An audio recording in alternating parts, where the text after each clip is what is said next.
আসন্ন জাতীয় সংসদ নির্বাচনকে সামনে রেখে খুলনা বিভাগীয় কমিশনারের কার্যালয় থেকে বিভিন্ন কেন্দ্রে নির্বাচনী সামগ্রী পাঠানোর কার্যক্রম শুরু হয়েছে।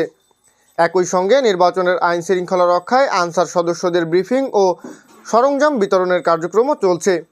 সংশ্লিষ্ট সূত্রে জানা গেছে, খুলনায় প্রায় ৯,০০০ আনসার সদস্য দায়িত্ব পালন করবে। তারা দুই ক্যাটাগরিতে বিভক্ত: সশস্ত্র ও নিরস্ত্র আনসার। প্রত্যেক ভোট কেন্দ্রে গড়ে ১১ জন আনসার সদস্য মোতায়েন থাকার কথা রয়েছে। ইতিমধ্যেই আনসার সদস্যরা খুলনা বিভাগীয় কমিশনারের কার্যালয় থেকে তাদের অস্ত্র ও প্রয়োজনীয় সরঞ্জামাদি বুঝে নিচ্ছেন। এদিকে প্রিজাইডিং অফিসারের দায়িত্বে ব্যালট পেপার, সিল সহ অন্যান্য নির্বাচনী সামগ্রী সংশ্লিষ্ট কেন্দ্রে পৌঁছে দেওয়ার কার্যক্রমও চলমান রয়েছে। অন্যদিকে নির্বাচনকে ঘিরে নিরাপত্তা জোরদার করতে সশস্ত্র বাহিনী ও ১,০০০-এর বেশি সদস্য বিভিন্ন নির্বাচনী কেন্দ্রে দায়িত্ব পালন করবে বলে জানা গেছে।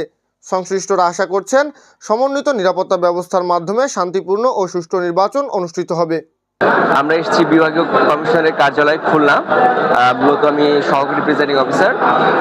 তো এখান থেকে নির্বাচনের মালামাল নিয়ে আমাদের প্রিজাইডিং স্যারের নেতৃত্বে আমরা আমাদের কেন্দ্রে চলে যাব এবং কেন্দ্রের নিরাপত্তা ব্যবস্থা কোথায় কি হচ্ছে সেগুলা দেখব।